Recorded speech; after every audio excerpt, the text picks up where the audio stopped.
जापानी जैन जोकोहिन एक जैन मास्टर थे। उनके आत्म संयम न केवल उनकी साधना के लिए वहाँ की सारी जनता बल्कि सम्राट तक उनका सम्मान करते थे। एक बार राजा का सेनापति उनके दर्शन करने आया। दर्शन करने के पश्चात उसने संत से एक विचित्र सवाल किया। उसने पूछा कि महाराज, क्या हकीकत में स्वर्ग नरक है या फिर कोई कल्पना मात्र लोगों को डराने का ही साधन है? मास्टर हाकोइन एकटक पहले तो उसकी तरफ देखते रहे, फिर बोले, पहले ये बताओ कि तुम काम क्या करते हो? सेनापति ने गर्व से बोला कि मैं एक सेनापति हूँ। मास्टर हाकोइन ने स्वर भरे स्वभाव से उत्तर दिया, क्या कहा?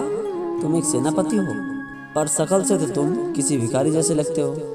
जिसने भी तुम्हें सेनापति बनाया है वह अव्वल नंबर का बेवकूफ मालूम पड़ता है। यह सुनकर उस सेनापति को काफी क्रोध आया और गुस्से ही गुस्से में उसका हाथ तलवार की मूठ पर चला गया। उसे तलवार हाथों में लेते देख संत हाकोइन जरा सा भी विचित्र नहीं हुए, बल्कि उसे बोध कराने के उद्देश्य से बोले, अच्छा तो तुम्हारे पास तलवार भी है, पर इसकी धार तो पैनी नहीं बनती। इससे मेरा सिर उड़ाओगे कैसे?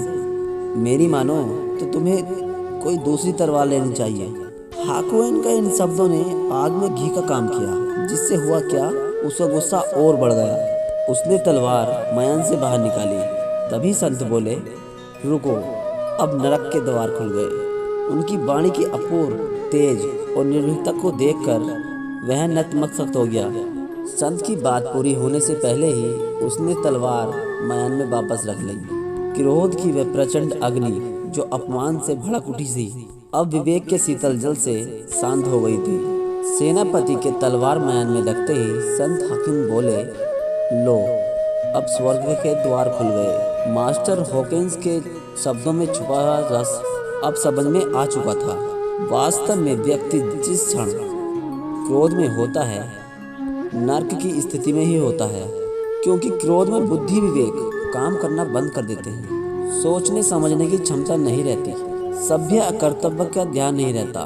बस एक प्रचंड अग्नि हमारे संपूर्ण शांत मन को जलाने लगती है। क्रोध में हम दूसरों का जितना अहित करते हैं, उससे कई अधिक अहित अपना कर बैठते हैं। यह एक नाग की तरह हमें ही रखता रहता है। जिस समय हम क्रोध के राक्षस से पीछा छुड़ा लेते हैं, वह क्षण हमारे लिए शांतिदायक बन जाता है।